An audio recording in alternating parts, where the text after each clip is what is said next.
Yep. Good morning. We're actually having a very brief pre-hearing hearing. We have one piece of business left over from Monday's Rules Committee hearing. Good morning and welcome as we reopen this meeting of the Committee on Rules, Privileges, and Elections. I'm Brad Lander, Chair of the Committee. Pleased to be joined by the Speaker, Melissa Mark-Viverito, and also other members of the Rules Committee who are Council members Steve Matteo, Jumani Williams, Inez Dickens, Margaret Chin, Idanis Rodriguez, Rafael Espinal, and Dan Garodnick. Thanks also to our Committee Counsel, Abid Hussain, and the staff of the Council's Investigative Unit. This past Monday, Shin-Pei Tai, a resident of Brooklyn, appeared before the committee and provided testimony concerning her proposed appointment by the mayor as a lay member of the New York City Art Commission, also known as the Public Design Commission. She would fill a vacancy and complete the term of the three-year term that expires on December 31st, 2018.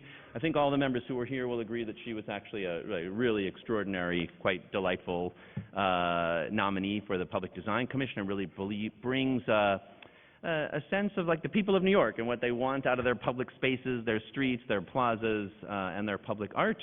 And that we can I certainly wholeheartedly support her. We've also been joined by Councilmember Mark Levine, a member of the committee, and I'll recognize the folks who are not members of the Rules Committee but are with us this morning, Councilmembers David Greenfield and Ben Kalos, and Councilmember Andy Cohen from the Bronx. So unless any members have any additional questions or comments, and all the materials on Ms. Tai continue to be in the binder, her opening statement, her answers to our questions, her resume, and many, many articles about her, we will proceed. I will ask the committee clerk to call the roll.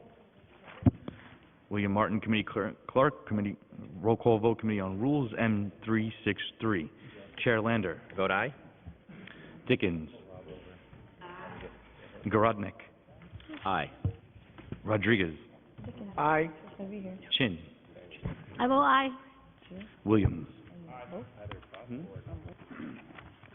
Espinal. Aye. Levine. Aye. Matteo. Speaker Mark Viverito. A vote of 10 in the affirmative, 0 in the negative, and no abstentions. M363 has been adopted.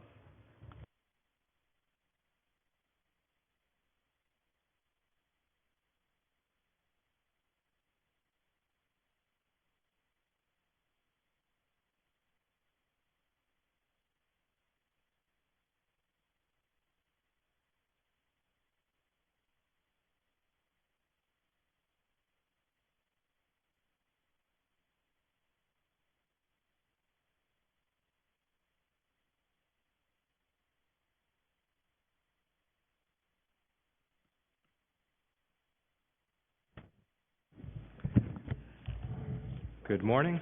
Thank you for coming to this joint hearing of the Committee on Governmental Operations and the Committee on Rules, Privileges, and Elections.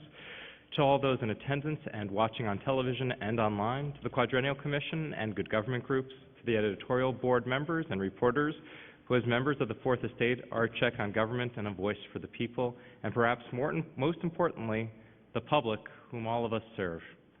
I'm Councilmember Ben Kalos, Chair of the Committee on Governmental Operations. We are joined today by Speaker Melissa Mark-Viverito, as well as Chair of the Rules Committee, Councilmember Brad Lander. We are also joined by Councilmember Rodriguez, Chin, Dickens, Espinal, the Speaker, Lander, Garodnick, Williams, Van Bramer, Levine, Greenfield, Cohen, Borelli, and Matteo. And just as note, this maintains Councilmember Matteo's perfect attendance at GovOps hearings. Speaker Melissa Mark-Viverito came in on a progressive wave of reform that has included, under her leadership, rules reforms, consensus-driven hearings upon supermajority bill sponsorship, legislation and engagement online, equitable and transparent distribution of member items, along with the long sought-after reforms we are here to discuss today. To truly give credit where credit is due, without her progressive leadership, none of today's reforms, let alone previous forms, would be possible. Speaker Melissa Mark-Viverito, we welcome your opening remarks. Thank you so much, Chair Kalos, and thank you, Chair Lander, also for holding this joint hearing, an important one at that. and for all the work your committees do to institute reforms so we can have a more fair, inclusive, transparent, and effective government. And some of the things you highlighted are things that I've been committed to. Very much proud of the work that we've done here in this City Council, and proud of the hearing today on legislation that's going to go even one step further. This obviously is a hearing on legislation today that would increase the pay of elected officials as well as other reforms. I'm proud of the work my fellow council members do, and these raises, the first in almost a decade, are well deserved. I want to thank the members of the 2015 Quadrennial Commission for their work on this issue and for their recommendations. Regarding the Council, the Commission clearly recognized the phenomenal work my colleagues are doing, as well as the improvements we've made to this great institution. In crafting this legislation, we largely adhere to the salary recommendations of the Commission that are not just for this City Council, but also for all other city elected officials. Today, we're also considering a package of bills that would implement crucial and profound ethics reforms long demanded by the public. Together, these reforms will increase transparency and fairness, reduce the potential for conflicts of interest, and improve the process for considering future changes in compensation for local elected officials. These bills would make the position of a council member full-time, and except for some narrow exceptions, eliminate outside earned income, underscoring the dedication and high ethical standards council service demands. We're also ending the practice of providing allowances, otherwise known as LULUs, for committee chair and other leadership positions, creating a more equitable environment for council members. We're continuing our commitment to transparency by mandating the posting of financial disclosure forms online for all elected officials. And finally, we're changing the timing of future commissions so they will be more likely to recommend prospective pay increases, and we'll give those commissions more time to deliberate on these important matters. As I said earlier, we largely adhere to the recommendations of the Commission in determining the salary levels for council members. We did, though, diverge in one area: compensation for becoming full-time and giving up the potential for outside income. The Commission recommended no increase for this important reform. We disagree and have proposed a modest increase to account for it. In his letter forwarding the Commission's report to me, the Mayor noted that the transition to full-time status is not insignificant. That's accurate, and it is only fair that current council members who are giving up the potential to earn outside income are compensated adequately for that. We must also ensure that as the office of council member transitions into full-time status, we continue to attract the greatest talent the city has to offer. An appropriate increase for the loss of that outside income is therefore necessary. Since I became Speaker at the beginning of 2014, I've worked closely with my colleagues, especially Rules Committee Chair Brad Lander, to institute internal reforms designed to build a council that is more democratic and transparent. We're also trying to build on previous successes in ensuring that we have a legislative body filled with a diverse array of professional, well-qualified, and fully committed members. I'm confident that the bills we hear today will achieve both those goals. So now I want to turn it back to Chair Kalos, and thank you for your time. Thank you, Speaker. In a city famous for Boss Tweed, we've come a long way from Tammany Hall, especially in this council. Editorial boards, advocates, and the people have demanded an end to the corruptive influences of campaign dollars, conflicts of interest, member items, outside incomes, LULUs, and more. The City Council has created the model public matching campaign finance system in the country and the Conflicts of Interest Board that has found and continues to root out corruption. In our first year in the City Council, we created an equitable and transparent formula for distribution of discretionary funds to council members, known as member item funding. Today we're considering a package of reforms that would mean New York City Council members will be working full-time for the people of our city without the corruptive influence of stipends or outside income. We're hearing 4 preconsidered introductions today in governmental operations and 2 preconsidered resolutions in rules, which my colleague Councilmember Lander will speak about later. The 4 bills are based on recommendations of the 2015 Quadrennial Commissions, the editorial boards, the good government groups, and countless members of our public.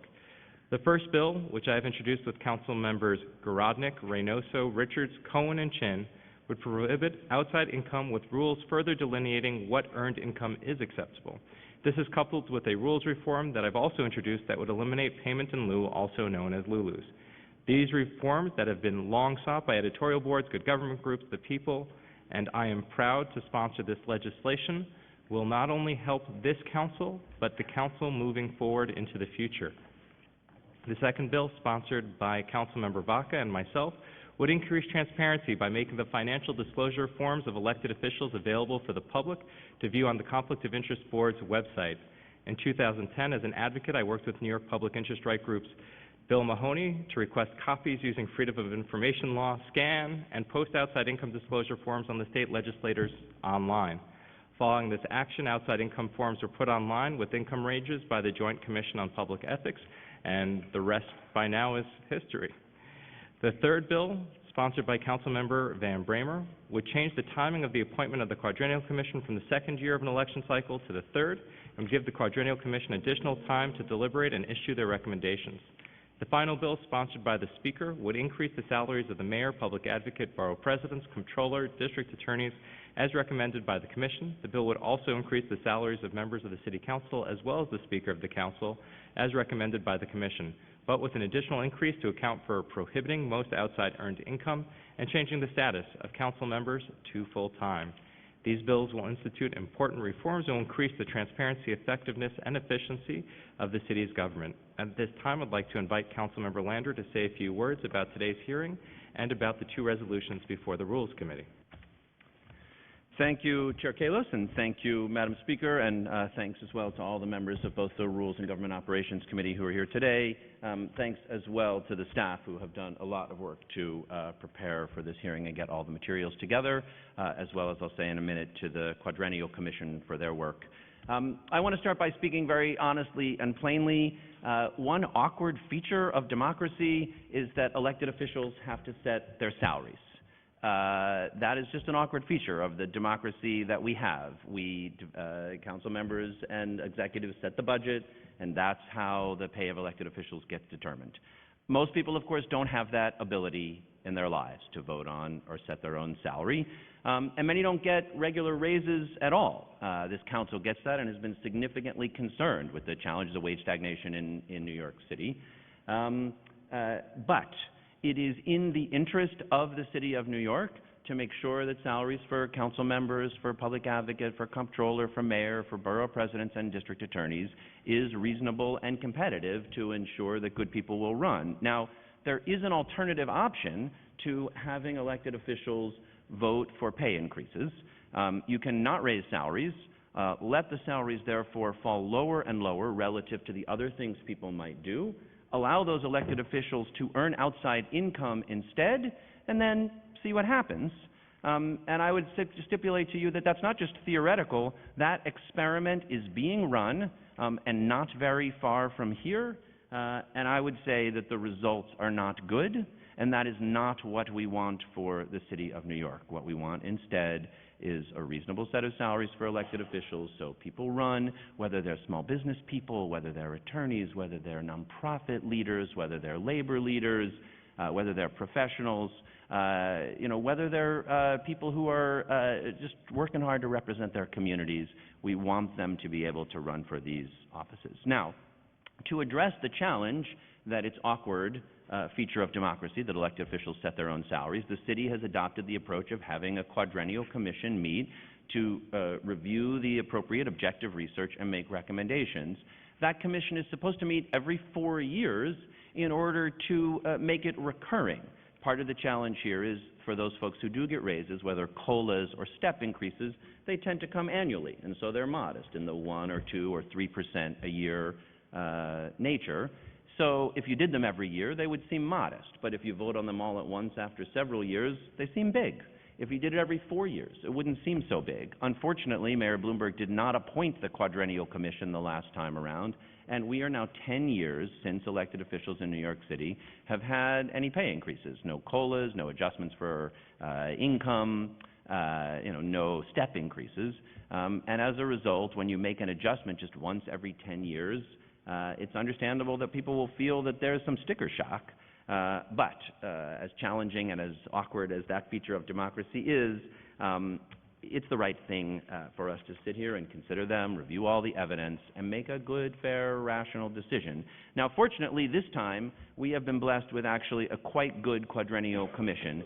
We're fortunate, and I'm grateful for the service of Fritz Schwartz, Jill Bright, and Paul Quintero, who bring a range of both good government, nonprofit, and private sector experience to the table, who spent several months gathering and developing research and information, who had 2 public hearings, put all their materials online, gathered a substantial amount of information, and produced this final report, which they will present to us in just a minute.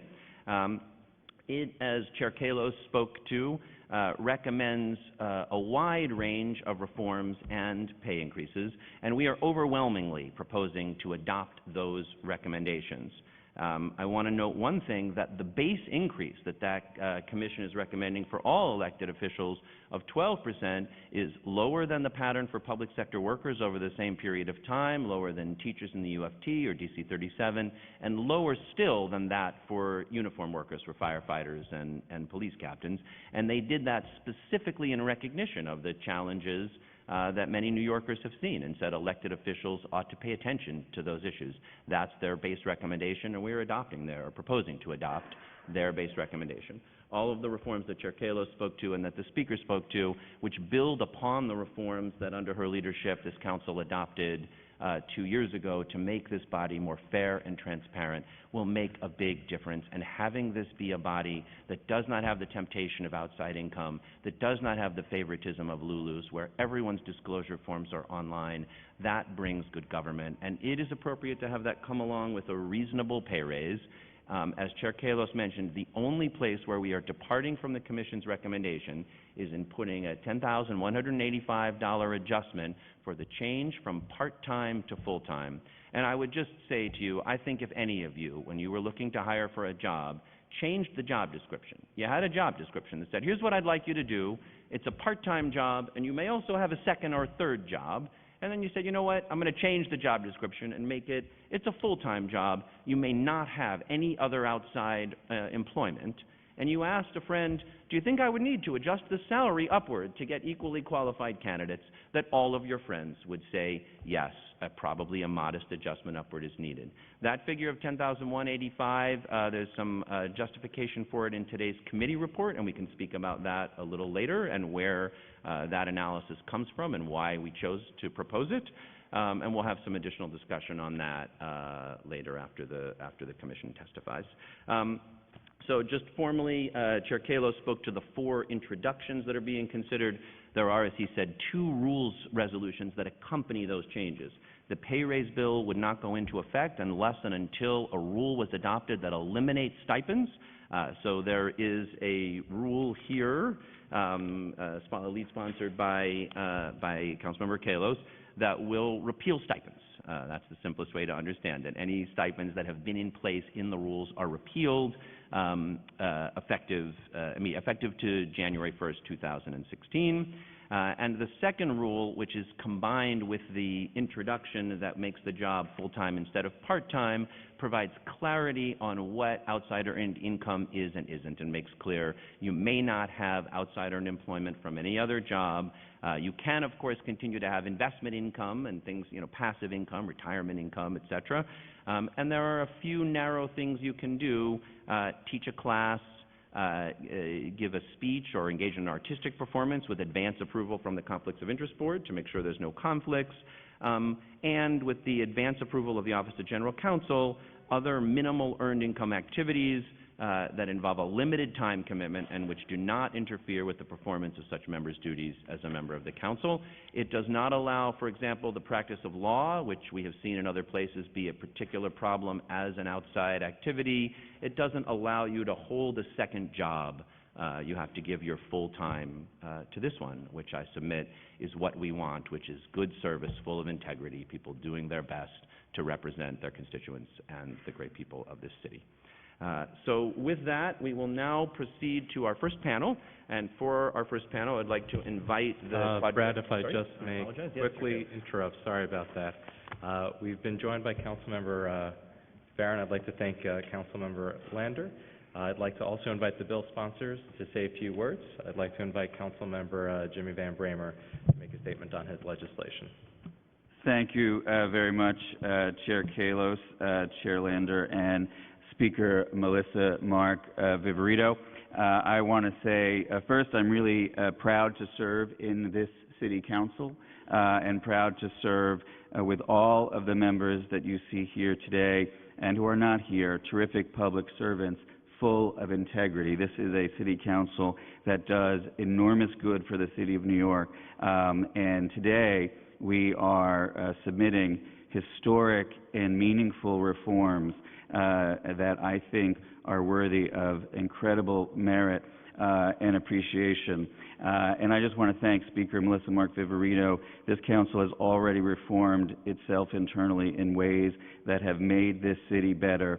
And today, this package furthers that reform that I think must be at the forefront of the discussion today.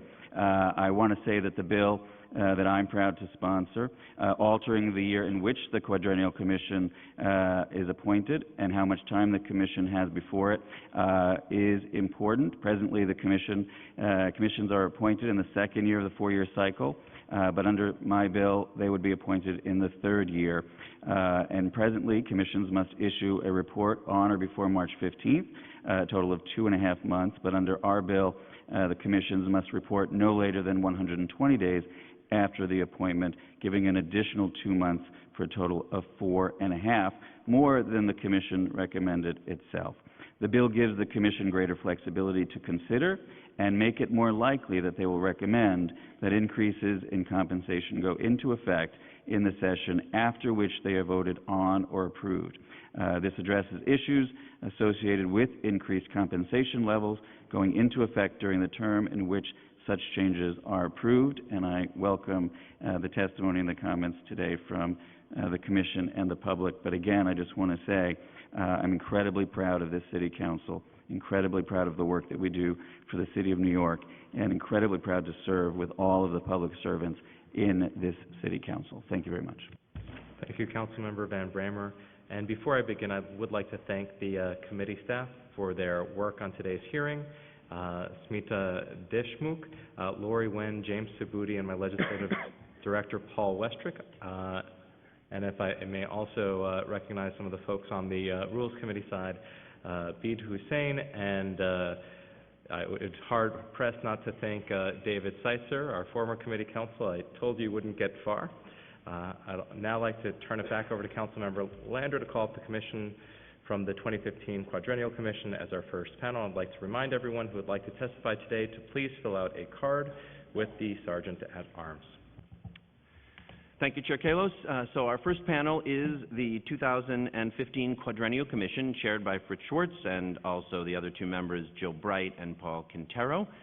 Welcome. Thank you for your service on the Quadrennial Commission and for being here this morning. We ask representatives of government to be sworn in when they testify before us, not members of the public, but you guys are here today as the representatives of the Quadrennial Advisory Commission, and so we ask that you raise your hands and ask committee counsel to swear you in.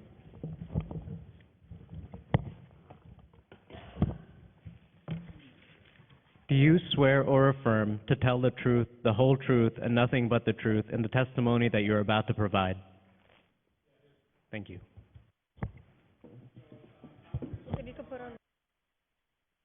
You push this there? I'm Fritz Schwartz, and this is Jill Bright and Paul Quintero. None of us knew each other before we started.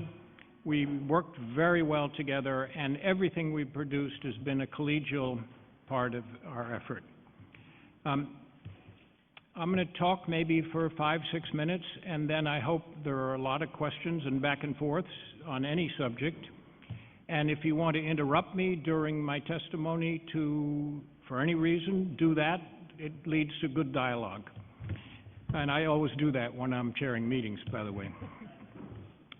So, in summary, the points I want to make are that the City Council's proposed laws and rule changes are praiseworthy in many respects. They will bring about important government reforms which have been talked about for decades but which never have been done. Then I want to add and discuss at the end that at least when we prepared this testimony, the council had not yet made its case for the proposed additional raise for its members. And that's, I think, we'll come to that at the end, and probably there'll be some questioning about that too. So, overall, we applaud the council for accepting our central concept that raises for elected officials, and Chairman Lander succinctly stated the dilemma that's created for raises for elected officials. But we applaud your accepting our central concept that raises for elected officials should, among other things, reflect the economic conditions of their constituents. The council also deserves praise for accepting the Commission's structural recommendations that Lulus be eliminated and the job of council member be classified as full-time, as is the case for all other city elected officials. These two reforms have been talked about for a generation, and never before were they forcefully recommended by a commission, and never before has the council adopted those recommendations, and you commendably plan to do so now. In addition, the council deserves praise for accepting two other reform recommendations that the commission, editorial groups, and good government groups have put forward. One is the change that you mentioned, that the future commissions have more time, which increases the likelihood that future raises will not take place until after the next election. We decided that for both legal and ethical reasons, these raises should take place as of January 1, but a reform to the future that conforms the council with what the U.S. Constitution does in the 27th Amendment is a great change. And secondly, getting the disclosure forms of elected officials online. As we wrote, the council has evolved over the past 30 years to become, I'm now going to quote from our report, an able body with a sense of its representative obligations and policy-making responsibilities, which is, quotes, no longer a rubber stamp or a junior partner, but now is a fully functioning branch of government. Indeed, I would say that the evolution of the New York City Council over the last 30 years is one of the most praiseworthy and remarkable changes in U.S. government institutions in the history of the country. Your positive resolution has been reflected in the pay raises that have been given over the past 3 decades. Indeed, throughout the history of quadrennial commissions, if you go back to 1983 and go up to our commission, the city council members received the largest pay percentage increase of all the city's elected officials over that approximately 30-year period, 136.84%. The mayor, in contrast, the office of mayor, quotes, only received a raise over that period of 103 or 104%. This year, our commission continued the trend of giving the city council a larger raise by proposing the largest percentage increase be given to council members this year, 15%. By the way, contrary to newspaper stories, we did not propose a 23% raise for the council. The additional money is just the reallocation of the Lulus. Now, turning to the one change that you do make, adding $10,185 would be 9.1% over the current base salary, or about 7% more than what we recommended. And the proposal is related to the change to full-time. We did not recommend any additional bump in pay because of formal classification of members for full-time, and let me recount what we thought. Our research indicated that only a tiny fraction of council members appear now to have outside income of the sort that would be prohibited by a full-time requirement. And to avoid potential unfairness to the people who do have that, we recommended that the council consider grandfathering until the end of this term any one of the few members who come into that class, and you are proposing to do that.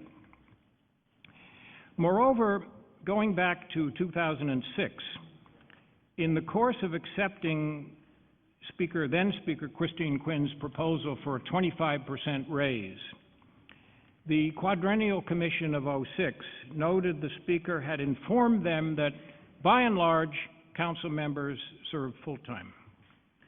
And the 2006 Commission added that its recommended salary increase reflects this fact. And at the end of my testimony, I want to come back to the simile or analogy that Councilmember Lander made to a job where, it had been part-time and it changed. But anyway, you have made the changes about grandfathering, and in fact, if you look at considering the fact that only very few of the members here are not full-time, or put differently, have income that would be banned under the new law, and the grandfathering, if you put those two things together, no present city council person is adversely affected by the change until the end of this term. Now, we looked at all these questions and concluded on having the raise of 12% plus 3% and not an extra bonus for going to full-time. And nonetheless, we do recognize that requiring council members to work full-time does remove an option, including for individuals thinking for running for the council for the first time. And some value can be assigned to removing the option. However, we would say that any such value is limited in this case, where the trend has been running rapidly toward members choosing to work full-time. So, at the end of the testimony, I said we'd like to understand, and the public is entitled to understand, the council's reasons for its proposed additional pay increase, and you've now put forward some reasons. Now, I do want to make a point using in Councilmember Lander's op-ed, I think it was yesterday, and in his opening remarks, he used a simple point to make the case for the bump that you've given, which is, suppose there were a business where the members were, the employees were told they were part-time, and the business decides to change the rules, and henceforth, from day one after the change, all employees must be full-time and they may not have any outside income. And the reasoning was, well, of course, one would say there should be a bump. We're not saying there shouldn't be any bump, but of course one would say there should be a bump. Now, I think there are two ways in which that analogy is not a perfect analogy. I would like you just to think about those. Way one is it assumes a situation where everybody was working part-time. And certainly if that were changed, you would say, yeah, there should be quite a big bump. But here you don't have the situation where everybody is working part-time. You have a situation where, let's say 90%, if not more, are working full-time and would not run into any trouble with the new rule. So you can think of a change from part-time to full-time as, if that were the situation, but it's not quite here, as involving two reasons why there should be a bump. One is, if you go from part-time to full-time, you are working harder. But in the case here, most of you, 90% of you, have already been working full-time, and for that portion of the issue, I think it's fair to say that the raise in response to Speaker Quinn's 25% took into account and did compensate you for, although they didn't apply any percentages to anything, but did compensate you for the fact that most of you are working full-time. So I think the analogy isn't perfect. That doesn't mean you don't have arguments, and I certainly haven't, and I don't think my colleagues looked at the detailed argument you have in your report. And moreover, I want to finish by saying that whatever quibbles there are on this subject, the Council is proposing to take steps which will be meaningful reforms for the government of New York City, and which will continue the evolution of this council toward a increasingly responsible and effective body. So thank you.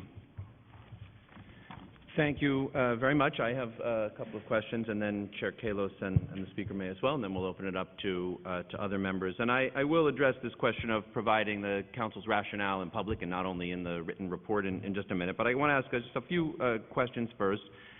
First, you mentioned this, that for the first time you considered economic well-being. And I just wonder if you could say a word more about that. That was not something that was done. Previous commissions essentially looked only at COLA, and didn't really factor in any way the economic well-being of New Yorkers. And I just wonder what... Yeah, I think, and my two colleagues could jump in here, I think that was the single most important thing we did. If you want to go way back in history, and Benjamin Franklin's idea that government officials should not be paid, which was rejected, but correctly, but there's always been an implicit ceiling on government pay. It's never going, you are never going to be paid, nor are mayors or controllers ever going to be paid what they are worth. Their jobs are incredibly hard, your job is incredibly hard. But there is an implicit ceiling, and we thought that, particularly in light of things like income inequality that have become so much a subject of attention, that the pay of government officials ought to be restrained somewhat if their constituents are really doing badly. And just one example of where New Yorkers are not doing as well economically as they should be is that 45% of New Yorkers are paid at or near the poverty level.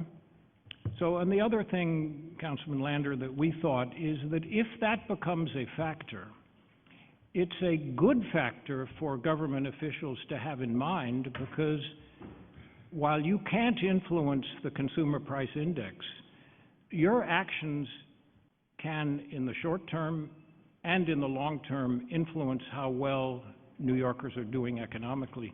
So, Paul and Jill, do you want to say anything more about that central? Yeah, I would add a couple things.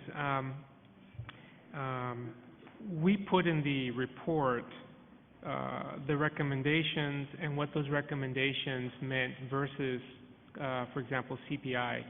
And just to give a very simple example, in the first quadrennial commission, all the salary changes were just slightly above CPI. In the very next commission, all the salaries were below CPI. So there is no adherence to CPI per se. It is, like everything else, a measure, and it needs to be taken into context. We looked at distribution of the workforce. And we looked at salary changes in the nonprofit sector, which range from, in some years, 0, but typically 1% to 3%. We looked at the private sector increases. Those range from 2% to 3%. And what we saw is there are a lot of numbers out there of what people are earning, but not a very good basis to anchor some framework. And so to repeat what Chairman Fritz just said, given that median changes in income were very similar and within those ranges, and given that it's much more actionable by the council, both of those gave us comfort that not only was it a not only useful measure, but it was within the bounds of what you see in the private sector, nonprofit sector, the whole spectrum, and it's not an arbitrary number, so we thought it'd be very useful. So just another addition in terms of our thinking. Yeah. I would only add that things like ability to pay for housing was certainly a factor that's considered. We looked at things like retirement and pension benefits. So there were many areas where the average New Yorker is not keeping pace with inflation or other costs, and that the council members have benefits that their constituents don't necessarily have. So I would say elements like that factored into why median household income also was an important benchmark for us, not just what was happening in terms of the CPI. Thank you. You mentioned this issue of prospectivity and whether raises should be prospective, and obviously by considering Councilmember Van Bramer's legislation, which specifically in its statement of legislative intent says our hope is that future commissions will recommend prospective raises. That is something that we're looking to move forward on, but that you did not recommend here, and that we're proposing to follow your recommendation of having the salary increases take effect on January 1st of this year. I just want to clarify, the reasons are in the report, but because it's my understanding it's essentially because it's been 10 years that there should have been at least one, if not two, adjustments along the way that would already be baked into the salary that we were receiving, and that because it's been 10 years that therefore adopting this recommendation now rather than waiting is reasonable to do when considered together with the full package of reforms, including taking steps so that future commissions, which will meet every 4 years, would become prospective. So, well, the very many respected people and thoughtful people think the city right now should delay the raises for another 2 years so that they don't take place until after an election. And that's the rule now in the Congress in the United States, which James Madison had proposed and didn't become part of the Constitution for 200 years. We thought for both fairness reasons and legal reasons, it was the correct thing to make these raises effective now. The fairness reason is that there has been no raise since November of 2006. And the idea that all elected officials should have to wait 10 years, which it's 2 more years, so have to wait 12 years, seems unfair. Waiting around for a raise for 10 years is something that's not fair. And then on the legal side, the structure of the quadrennial commission system is inconsistent with delaying the raises.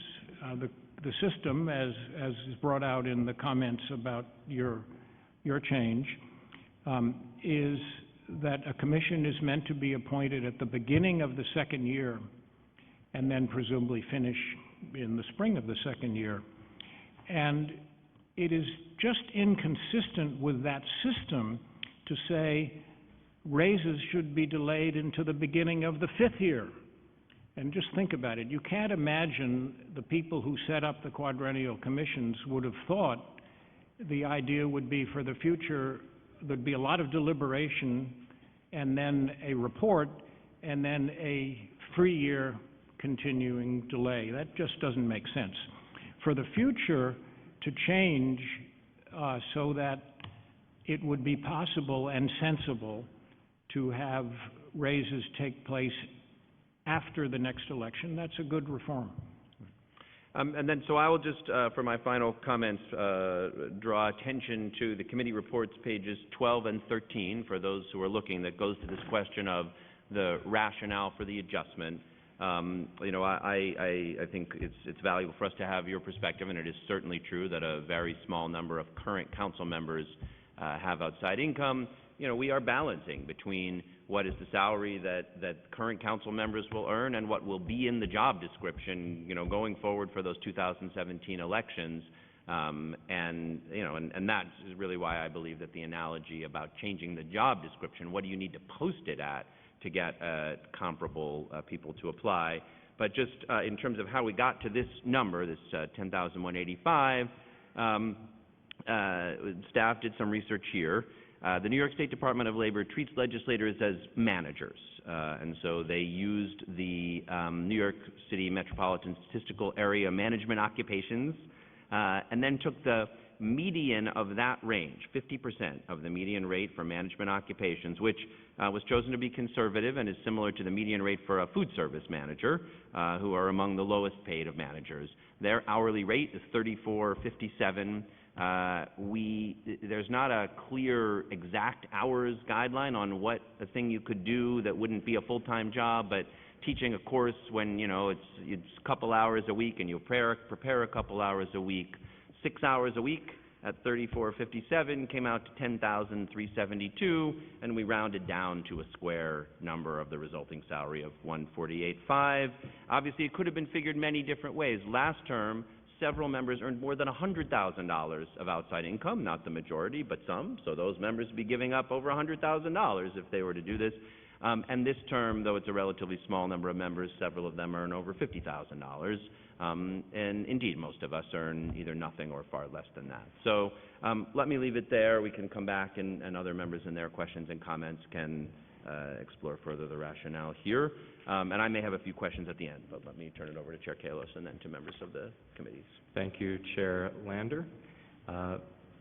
So your commission recommended the elimination of Lulus. Has that ever been recommended before? How long have folks been advocating for this, and why do they matter so much? Well, I kind of think that when I did the 1989 charter, people had begun worrying about those. It's been for a long time that good government groups, editorial groups, people who care about the city have said not a great thing to have Lulus. Lulus made sense in the colonial era, in the Benjamin Franklin era, where legislatures met, you know, once every 2 years, and clearly were part-time, and there would be, you know, like 1 or 2 officers of a legislature who actually did much work. But that's all the past history, and today you're all doing really a lot of work.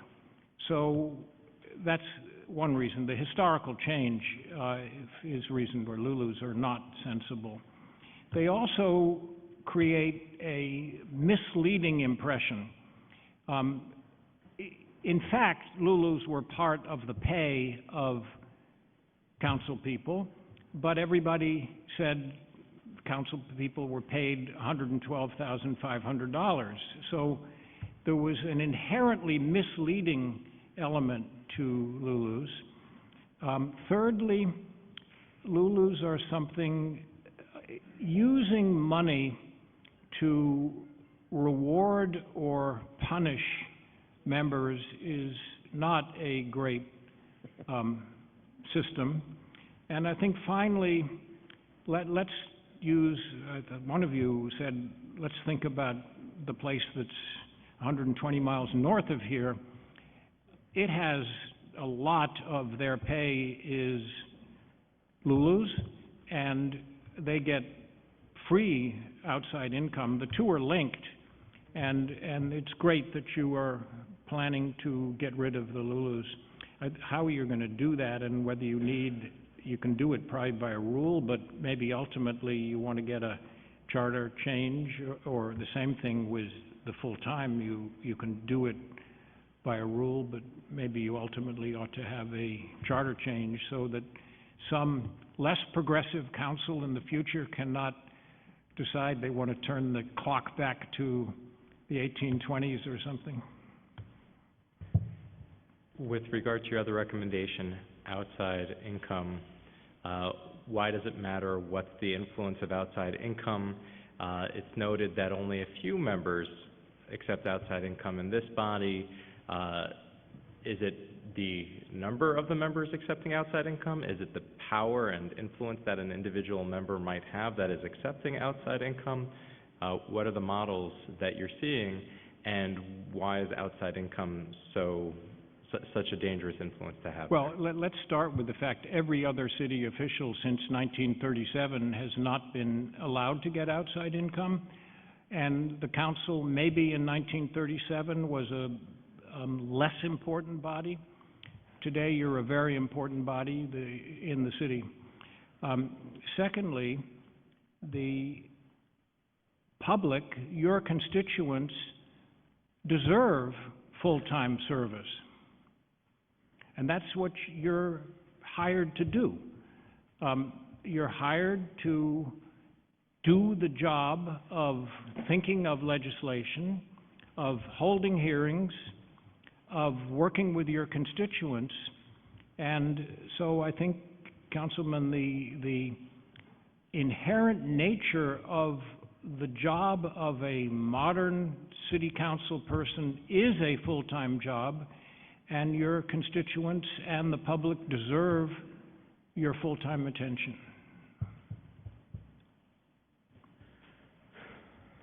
Within your report, there's a 3% bump for acknowledging that the job has changed. It's fundamentally changed, and a lot of people, though we are not required to do so, are treating it as a full-time job, and as a result, you've seen a difference, and so that received a 3% bump. But there was, can you go into a little bit of why you didn't want to place a value on actually prohibiting outside income? Well, or I if think there should be a value there? Yeah, I think I tried to do that and we are not sitting here today saying there is no value in losing that option. But we didn't do it for the reasons I said. I think I can't add anything to what I did say in the testimony and in response to questions. The 3% bump represents a very good letter that was submitted by the speaker at the last minute, but in fact, like days before we were finished, but I know it took a lot to write that letter, so we didn't complain that it was so late. But that letter pointed out reforms that had happened since '06 that merited, that led to the conclusion that individual members had more responsibility and more work, and therefore we thought of the 3%. Now, the '06 Commission, in their very large raise of 25% for the council at a time when the mayor got like a 15.3% raise, the '06 Commission inarticulately but clearly did compensate you for the great changes. I shouldn't use that since I did them, but the important changes that were made by the 1989 charter were built into the pay increase in '06, the changes that increased the city council's responsibilities. And towards the end of your report, you make a recommendation, not one of the strongest recommendations, but a recommendation that the COIB forms be placed online. The forms are already available to the public, quote unquote.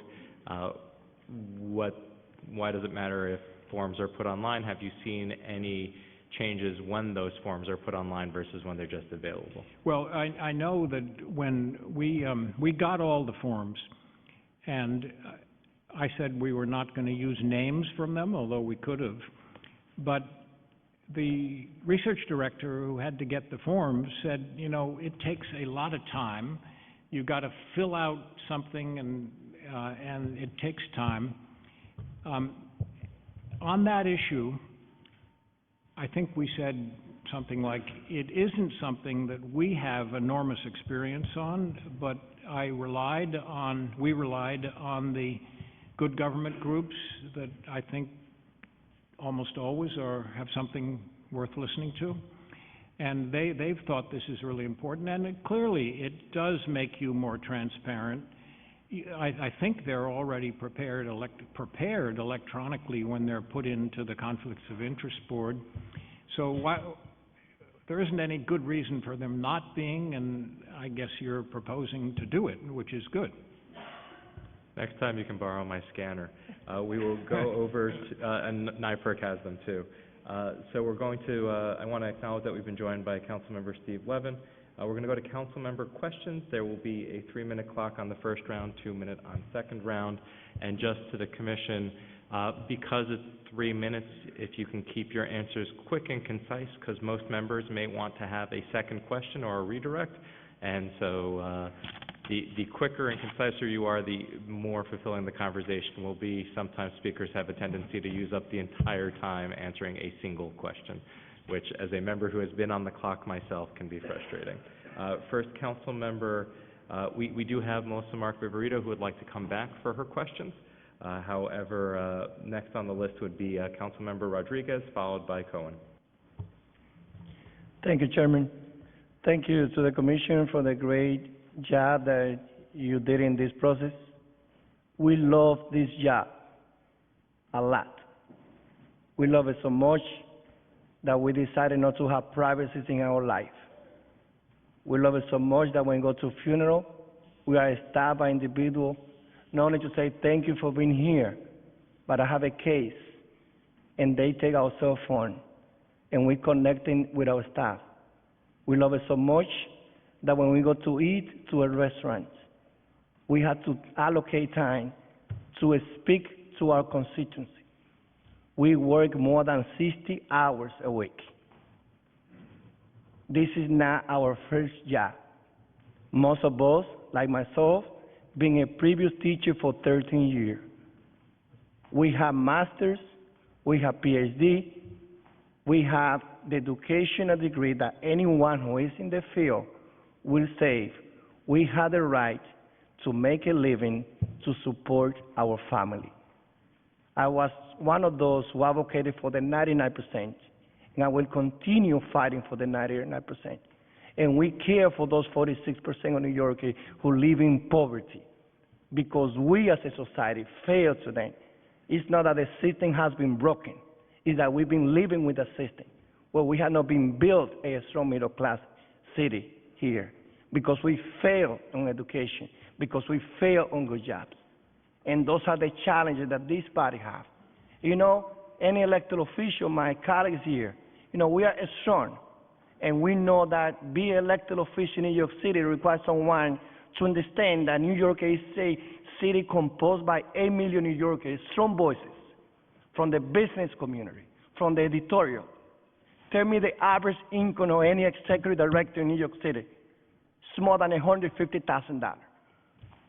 We work with them. We support those initiatives. We provide our time. And for me, this is a big compromise that we're doing today.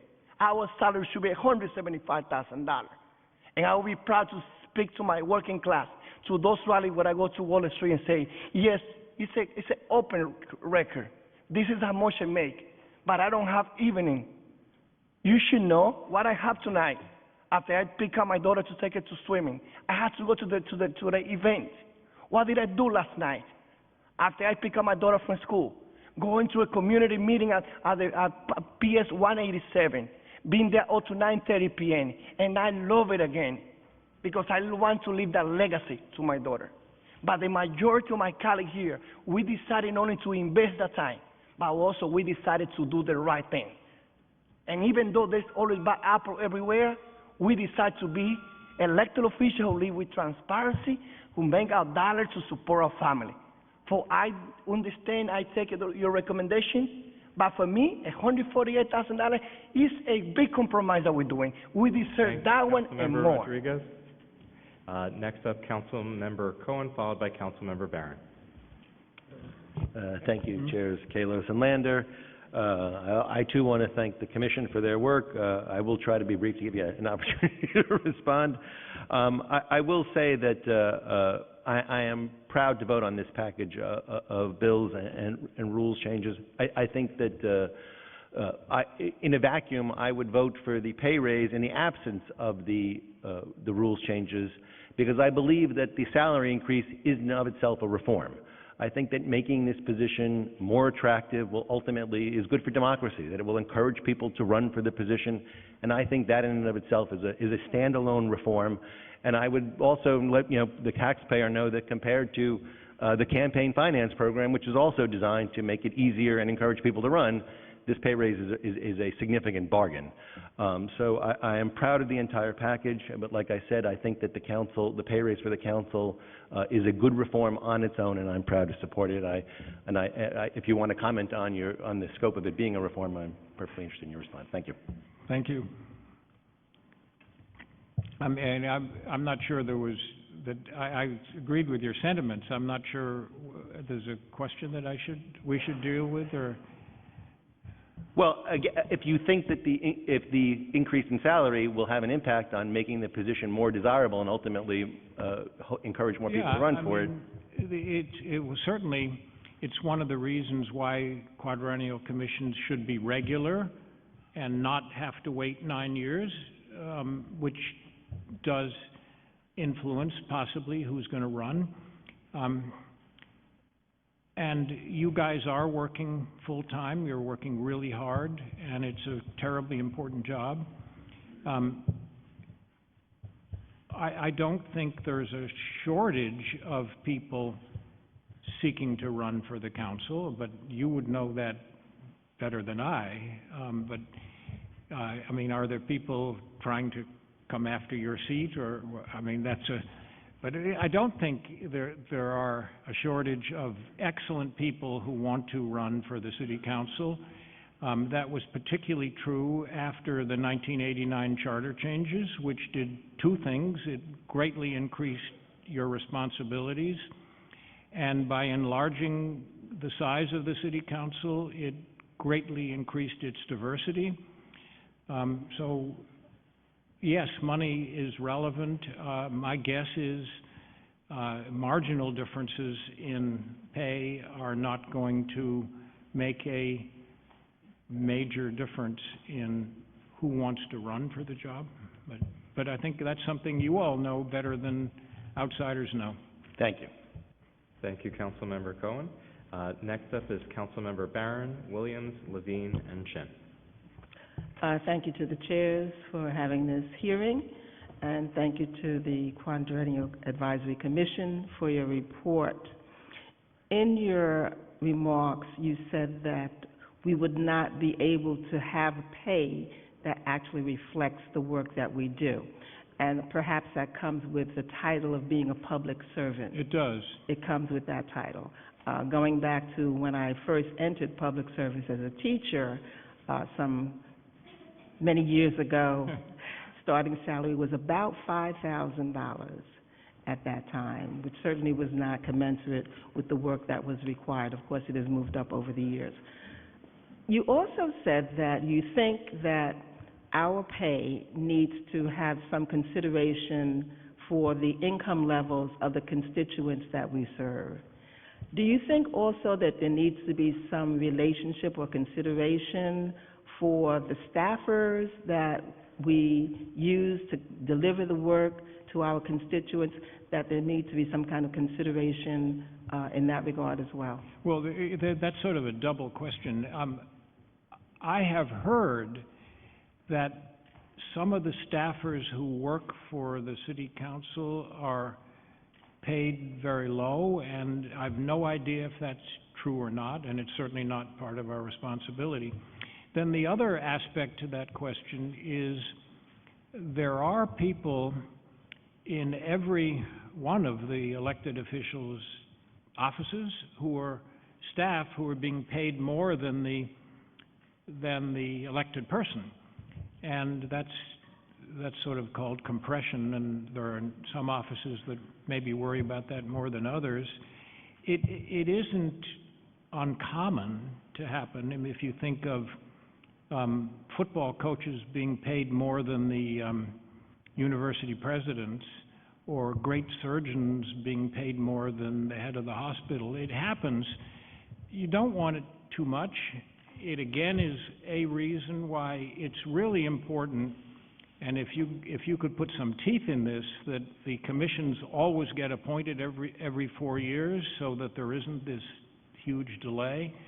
Because while the elected officials get no raises, staff people during that 9 or 10 year period do get raises, and that tends to create anomalies. So yours is a very good question. Okay, but just, if I could just quickly follow up. There has, however, been many instances where, as you alluded to, council members were punished and didn't get the same allocations or whatever because the speaker at that time used that as a tool. And those same staffers were also pretty much locked in over that period of time. So basically my question is, do you think that there should be some kind of consideration? I know it's not within the quadrennial's responsibility, but some consideration of that as well. Well, Sorry to interrupt, Councilmember Barron, if we can save that question for second round for your 2 minutes then. Okay. Thank you. Next up, by request of Councilmember Williams, is now Councilmember Levine. Thank you very much, Mr. Chairman. Thank you very much to this panel. I just wanted to ask about the consideration of outside income and how that's accurately reflected or compensated in your report. And I just want to get a sense of your line of thinking, because in the report it's very clear that there's a dollar amount based on foregone raises over the last 10 years, as well as a dollar amount that is associated with the doing away of quote-unquote Lulus. And so there's a very clear, the amount that was recommended by the Commission tacked very clearly to specific reasons why those amounts would be considered. Did the Commission consider the value of giving up the possibility of outside income? Well, in my testimony, I said there is a value to that. What it is I think, a very complex question. We decided not to assign anything to it because we knew there were so many, such a tiny amount of people who would be affected.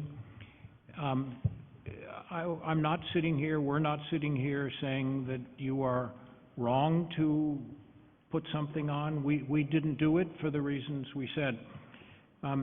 So just to be clear, and I don't have an outside income, but if, for example, I wanted to go out and drive an Uber car part-time, right? And I could do that because, like, people, they get a TLC license and they can go out and drive an Uber, and that's the way that they sell it, actually, as you could drive part-time, make your own hours.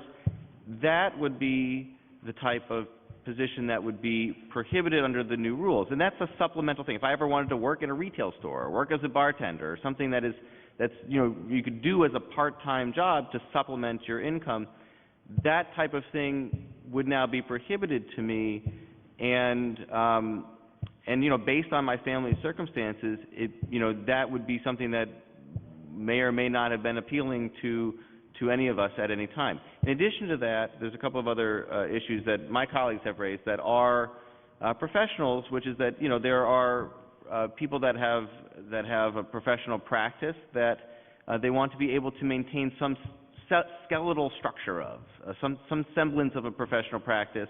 If it's a family business, if it's something that they've been active in for a very long time, and over the years, the council has attracted a number of those individuals. And then lastly, there's an issue about pensions, and it was actually raised on the radio the other day, where people that are going to be elected to the city council in the future are going to be in a tier that requires a 10-year vesting. Is that right? And under an 8-year, two 4-year terms, 10 years to vest means that they won't be able to actually vest their time as city employees moving forward. And so that's one consideration as well, is that they won't, after 8 years, they won't be vested in order to receive the city pension. So. Thank you, Well, Councilmember that Levine. last point, Sorry, we'll go on to the. sorry. No worries. I'll come back for a second round. Thanks. Okay.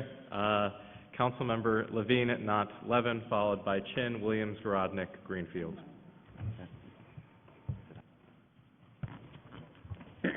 Thank you, Mr. Chair. Thank you to the Commission for your hard work on this and for all the thought you've put into it. I'm incredibly proud of the process that led to the bills that we're considering today, and you are key to that, of course, just an incredibly analytical, deliberative process, nothing arbitrary about it, grounded in benchmarks and comparables at every stage. In your report, you go into some depth comparing other legislative bodies' pay packages. I didn't see it in the report, and I'll ask you about it now. Maybe you've given this consideration.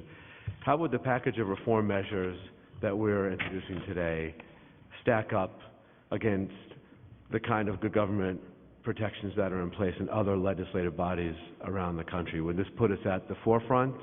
How would we stack up versus our peers on the kind of reform of good government improvements that we've got presented today?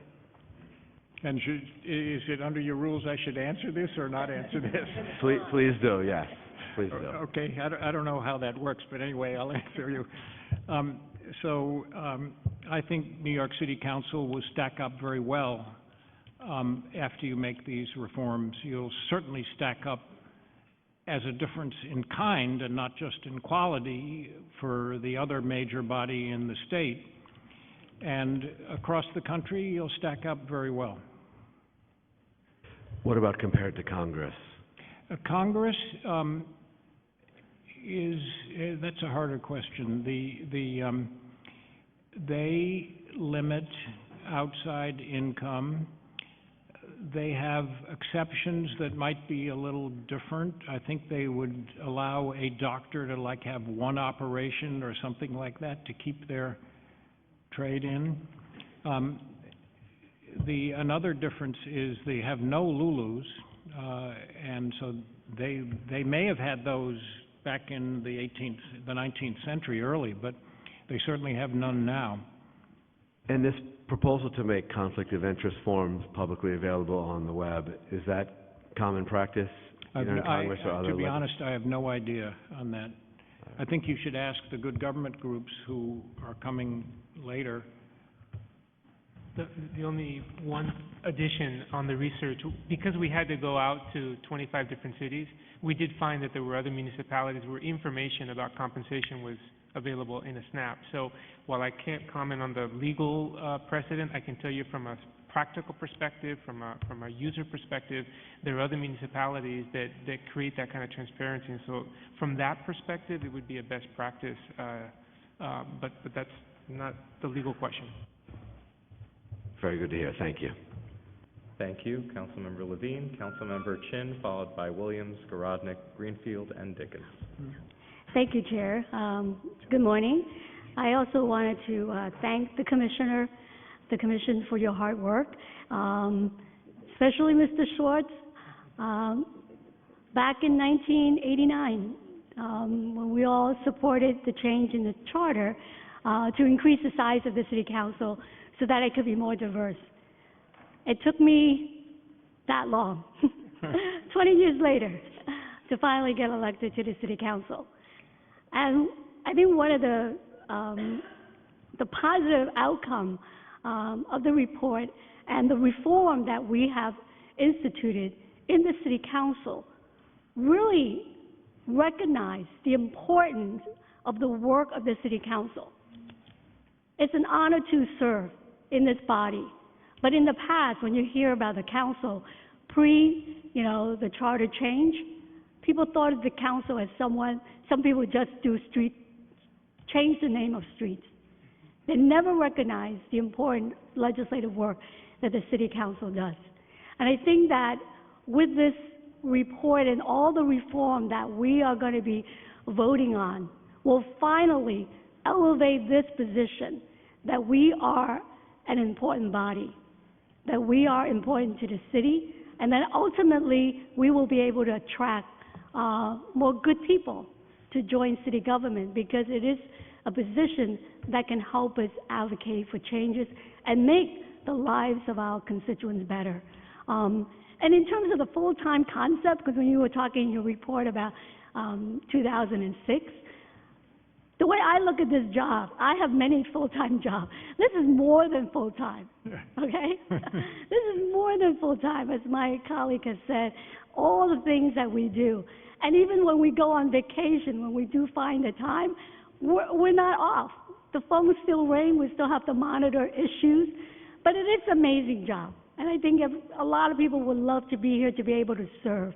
So I think that by pushing for all the reform that we have put together, and by working together with you, we will finally make this body the recognition that it deserves. So I thank you for your good work. Thank you, Chair. Thank you, Councilmember Chin, Councilmember Williams, Garodnick, Greenfield, and Dickens. Thank you very much, Mr. Chair. Thank you for your testimony. I also realize in discussing raises for elected officials, there is no amount of fact that's going to go against most people's emotion, that we are not doing real jobs. We almost qualify as human beings for most of the time. So I don't want to push too much on it, but there are a few things that have been said that I don't think are factually correct. And so I've heard in the media people comparing it to other uniform services and the raises they get. They were comparing 1% raises above contract. I just want to clarify that I think the uniform services deserve all the raises they get, but they also have a step system where some of them may be hired today, and in 5 years their salary can double, almost double. And so that 1% over contract, one over the other, is not the best comparison. I believe we still are fiscally prudent, even with the raises that are here. It's just under 1.5 million, which is not a huge amount when you're comparing people's contracts, the impact it usually has. And I just want to see if you can comment on some of those things, because I've heard a lot of it in the media in comparison to what we're doing. I don't often think it's apples to apples. And then I have a few questions after that. Probably we'll go to the second round.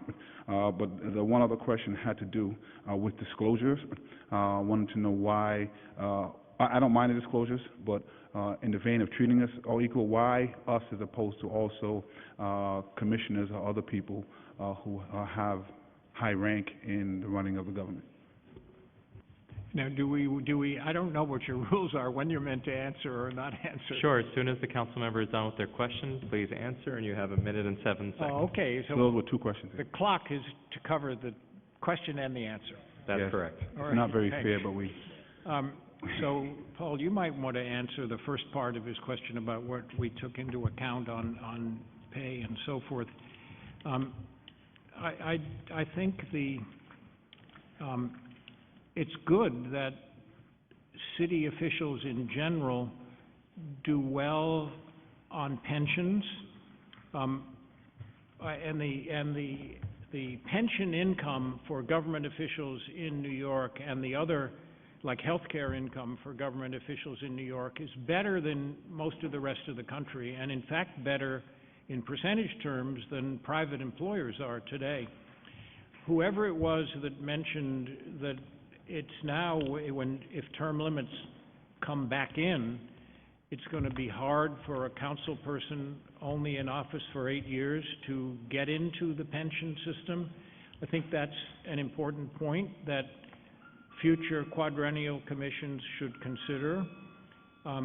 And, maybe there'll be some sense return to the issue of term limits for council, which, while just as a personal untutored opinion, 2 terms is good for executives. I personally do not believe it's good for legislators.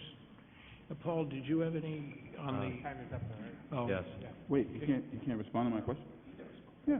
If you can take 30 seconds. I'll take 30 seconds. Well, on the question of comps, I agree. I think it's really important that everybody understands that we spend a lot of time comparing everything under the sun, and it's very, very difficult to compare this role and this job. So to anyone that is using very simplistic notions of pay raises, of uniformed officers, for all the pension points that we were raised, I mean, uniform officers in the city earn 150% of salary, but they have a lower salary. So there's so many apples and oranges out there. I would caution anyone making those kind of simplistic assertions, and I would echo what you're saying. So it's very difficult. It's not an easy task, and there are very few comparables to what we're doing here. Thank you. The disclosure forms part? Yeah, I don't have anything I can add on the disclosure form other than because we were asked to look at electeds only, the natural focus was on elected roles. We did not consider opening it beyond electeds to appointed commissioners only because of the scope of our focus. But that's not to say that's not a good idea. Thank you. On to Councilmember Garodnick, Greenfield, Dickens. If you have not already asked questions, please submit it for first round. On second round, we have Barron, Levin, and Rodriguez. Thank you very much, and thank you to the panel for your work. We know this is obviously a tough job that you had here. I have one question, and it's about the way we have devised our rule on the subject of outside income, because as proposed, the rule says that members of the council may not receive outside income with the exception of a few different possibilities. It could include investment income, pension or retirement accounts, copyright royalties, speaking engagements if there's prior approval from the Conflicts of Interest Board, et cetera. My question for you is this. Some have suggested that we should be taking a different route here, and rather than defining the specific ban, you can't receive outside income except this category, and this category, that instead we should do a cap on the outside income as a percentage of the overall salary, which would allow for law practices and things like that. Do you have any view on the subject? Would you be willing to guide the committee in any way on that? Well, yes, I can start on it. First, it's good to have the city council handled the same way as the rest of all elected officials. And the rest of all elected officials since 1937 have been under a limitation, which then is construed by the Corporation Council and the Conflicts of Interest Board, that's a limitation on doing it. It's a complete limitation with minor exceptions for things like teaching. And I don't see why the council would want to or should be treated differently. And secondly, it is a full-time job, and if you do something like you could make X $1,000, that undermines it being actually a full-time job, which all of you know it in fact is. So and then Jill, do you have any other answer on that? I would just add that a percentage cap doesn't take into consideration the actual nature of the work. So in fact, you could have passive income where your role as a full-time council member wasn't impacted, but yet you could be an Uber part-time driver, to use the example, which could be a lower amount, which would so that a cap didn't feel to us to be the appropriate benchmark to use, but rather we thought, as I think we've all said, the job is full-time, and so we think it has been full-time. It was indicated in the 2006 commission that it was, and we feel that should be supported. I could just add in 10 seconds a little thing for history.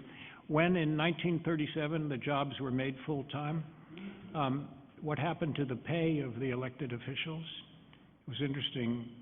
The mayor's pay was cut from $40,000 to $25,000.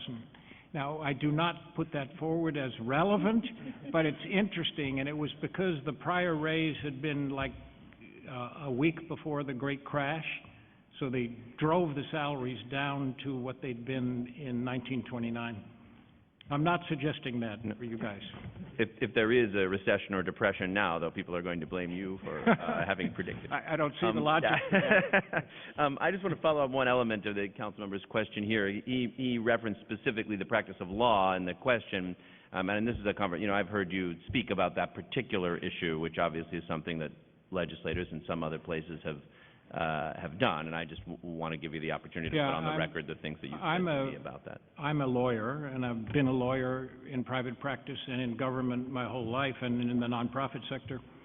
I think law is probably the most dangerous outside employment for several reasons. One, the kind of problems that have arisen in Albany, but beyond that, if you're a lawyer and you take on a particular client,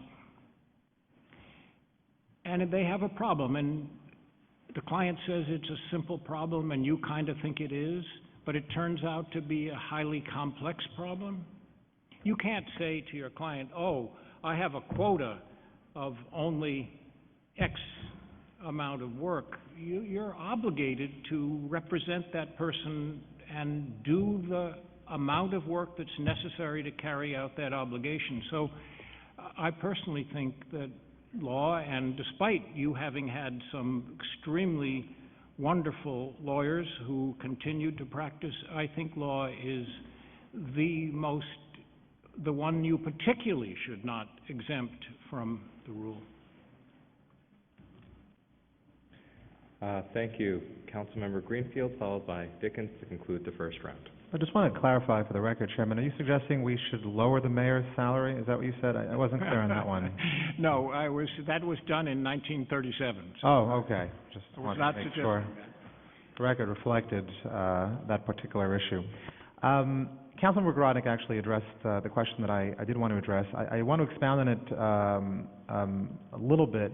I do actually share similar concerns that were raised. My concern is in reference to what you discussed as the doctor who wants to be in practice, or whether it's the pharmacist or the accountant or even the lawyer. Full disclosure, I gave up my practice of law, paid practice of law several months ago. I still have some pro bono clients, and I'm now happily teaching instead. But I am concerned that with the limited nature of the terms, where it's only 8 years, that this may dissuade professionals, whether they're the accountants, the lawyers, the doctors, from going into a particular area of government that is intended to be limited. And I'm curious about what you think about that. I also wanted just to expound on what was proposed, the 15% cap, to expound on that. Would you also be supportive, or what are your thoughts on capping those 7 items as well has been suggested, right? Because right now those 7 items, such as someone who's writing a book or giving a speech or acting, is unlimited.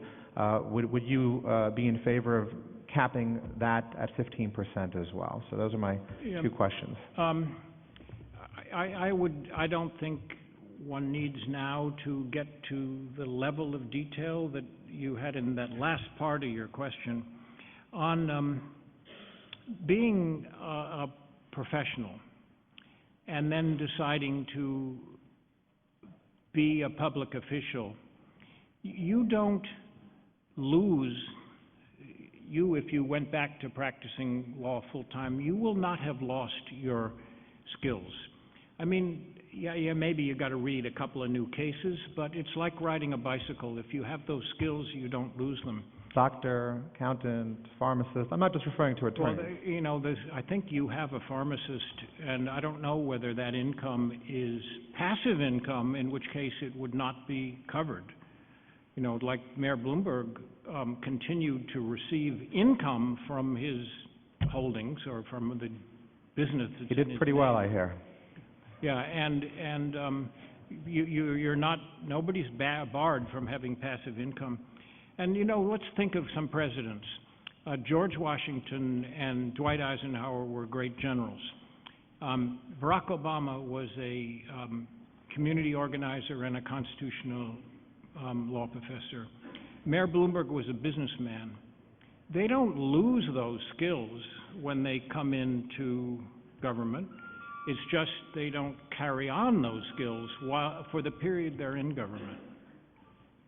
So you're saying the congressional model, which currently caps it at 15%, you'd be opposed to that? Yeah, I think it's better to have the ban instead of having the percentage. And on the flip side of the 15% on those other criteria, anybody want to weigh in on that, whether that should be capped or not? David, if we can wait till second round on that. Sure. Thank you. We're now on the, we have Councilmember Dickens last on first round. Thank you so much, Chair, and good morning, Commission, and thank you for the work that you've done. I, too, am very proud to serve in this body, which is the People's House. I had two questions. Councilmember Garodnick did ask part of it, which was on the outside income. I'd like the definition of passive income as you define it. That's one. Second thing is, I was reading over your recommendations on the mandated duties and responsibilities, and you articulated them quite well about that we're supposed to respond to crises and uplift the spirit of the city of New York, etc. Have you taken into consideration the fact that the city council members, unlike maybe the mayor, the comptroller, the public advocate, and the district attorney, we're on the street, and therefore we get people who come into our offices where the children have been murdered and they have no insurance, and we write checks to help with burying them. That we get people, that families that come in, and we give them money out of our pockets in order for them to eat. I can personally give you a count of how often I have had to write checks, not because I was forced to, but because as a public servant I felt I should. And I don't feel that I should be penalized on my salary, because the last time I looked, we still pay the same rent, because of course if we took a rent reduction, COIB would give us a penalty. So we have the same high cost of living as our constituents do. We still go to school to get a degree, and we don't get a reduction in paying any of our bills, and I don't think that we should be penalized because we choose to be a public servant, that we should say we should not be compensated fairly and responsibly, and yet we turn around and fight for our constituents to be fairly compensated and paid for the services they render in their employment.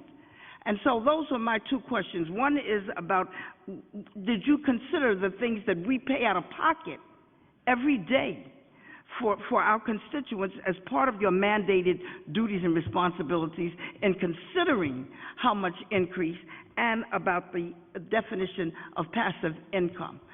Thank you.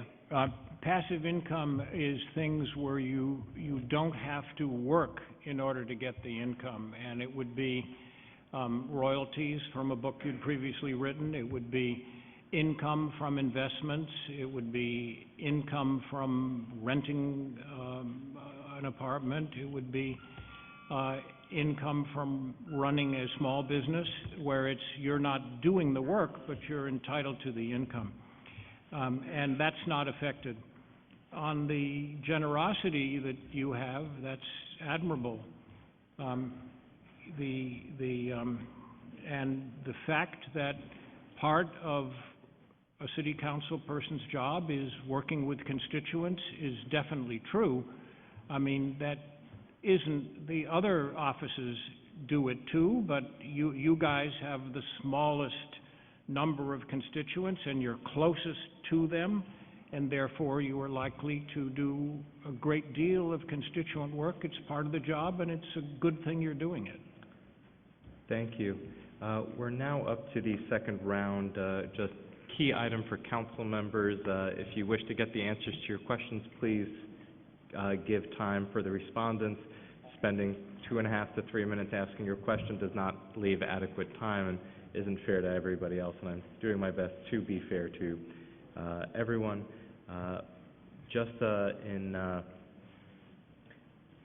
Following up, I think, on what Councilmember Dickens has brought up, in your looking at the information, you can throw the clock on me too. Did you come across any testimony from Gail Brewer or otherwise where you found that while the mayor or the public advocate or the district attorney or other offices actually had hours of operations to reflect things that Councilmember Rodriguez and others